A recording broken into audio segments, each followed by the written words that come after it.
Property విషయంలో confusion గా ఉన్నారా? గేటెడ్ కమ్యూనిటీలో ఫ్లాట్ తీసుకోవాలా లేదా విల్లా తీసుకోవాలా?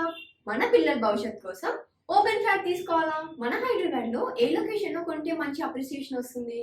మరి నమ్మకమైన ప్రాపర్టీ కొనాలంటే నమ్మకమైన గైడ్ కావాలి కదా. ప్రాపర్టీ అడ్వైజర్ కోసం సంప్రదించండి వరాహస్వామి ప్రాపర్టీ గూగులర్. కాంటాక్ట్ 7207218485.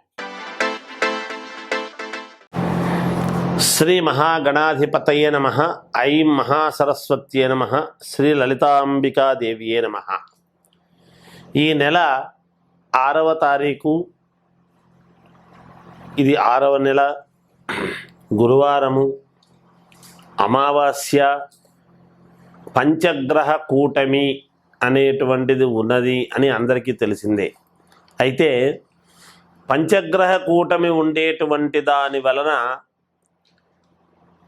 కొన్ని రాసుల వాళ్లకు మాత్రమే బాగున్నది, మిగతా రాసుల వాళ్లకు అంత యోగదాయకముగా లేదు.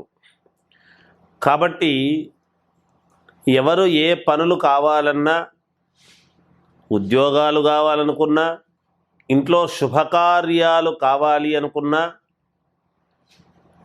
శుభకార్యాలు అంటే ఏమిటి? వివాహము, ఇవే కదా శుభకార్యాలు అనేటప్పటికీ. కళ్యాణమే శుభకార్యము.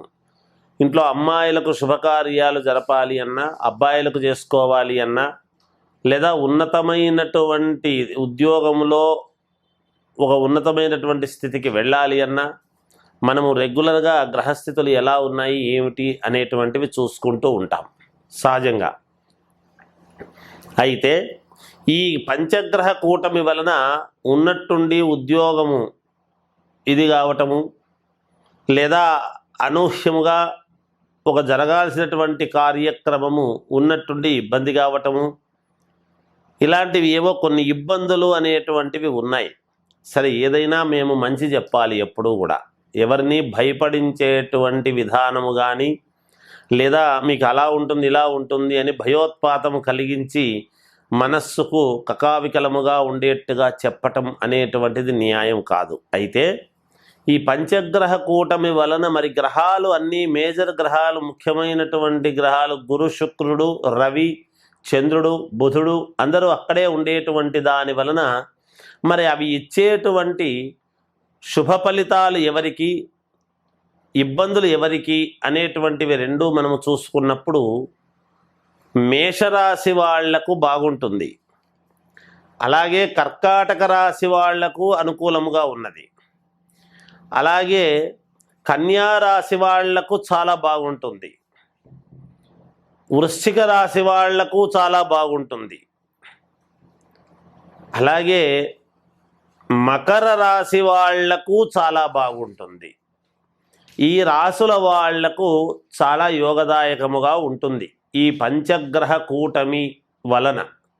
అయితే ఇప్పుడు మరి మిగతా రాసుల వాళ్ళు ఉన్నారు, ఏది బాగులేని రాసుల వాళ్ళు. ఎవరెవరికి బాగులేదయ్యా అంటే, వృషభ రాశి వాళ్లకు బాగుండదు, అలాగే మిథున రాశి వాళ్లకు బాగుండదు, సింహరాశి వాళ్లకు, అలాగే తులారాశి వాళ్లకు, ధనుస్సు రాశి వాళ్లకు, కుంభరాశి మీనరాశుల వాళ్లకు బాగుండదు. సరే, బాగుండదు అంటే ఏమిటి? ఏదో ప్రమాదము ఇంకా అయిపోయింది, ఇబ్బందులు అనేటువంటివని కాదు దాని అర్థం.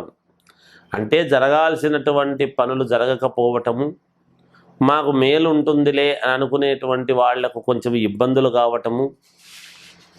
గురుగ్రహము, మనము గురుబలం బాగుంటే అన్నీ జరుగుతాయి అని కదా మనం అనుకుంటాము. ఆ గురువే మరి అమావాస్య రోజు పైగా ఇలా పంచగ్రహాలు ఒక చోట ఉండేటువంటి దాని వలన ఇచ్చేటువంటి దానికి మరి ఏమి చేసుకుంటే పరిహారం అనేటువంటిది ఇక్కడ ఉన్నది. నిజానికి ఏ రాశి వాళ్ళు ఏమేమి పరిహారాలు చేసుకుంటే బాగుంటుంది అనేటువంటి విషయాన్ని ఇప్పుడు నేను మీకు తెలియజేస్తాను. మకర రాశి వారికి ఈ పంచగ్రహ కూటమి అనేటువంటిది ఉండేటువంటి దాని వలన ఈ జూన్ మాసంలో ఎలా ఉంది అంటే మహాద్భుతముగా ఉన్నది అనుకుంటున్నాను. ఎందుకంటే మీరు అనుకున్నటువంటిది అనుకున్నట్టుగా విజయం సాధిస్తారు. తప్పకుండా మీకు మేలు జరుగుతుంది. మీకు ఏదైతే ఆశించినది వస్తుందో రాదో అనేటువంటి అనుమానంతో ఉండేటువంటి మీరు తప్పకుండా నాకు వచ్చింది, నాకు ఎప్పటి నుంచో నాకు కలగా ఉండింది ఇది, కనుక నాకు ఇప్పుడు వచ్చింది అని సంతోషించే విధముగా ఉంటుంది గాక. మీరు అందరికీ ఇచ్చినటువంటి మాట నిలబెట్టుకుంటారు.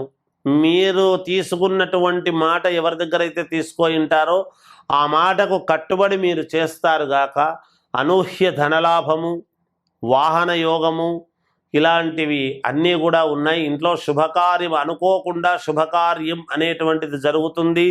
తప్పకుండా మీకు మేలు జరిగేటువంటి అవకాశము ఉన్నది ఈ మాసంలో అని తెలియజేస్తూ జయోస్తు. పంచగ్రహ కూటమి వలన మేలు జరగాలి అని అనుకుంటే మొదటగా వృషభ రాశి వాళ్ళు చేసుకోవాల్సినటువంటి పరిహారం ఏమిటి అంటే నవగ్రహ హోమము, గణపతి హోమము చేసుకోవాలి.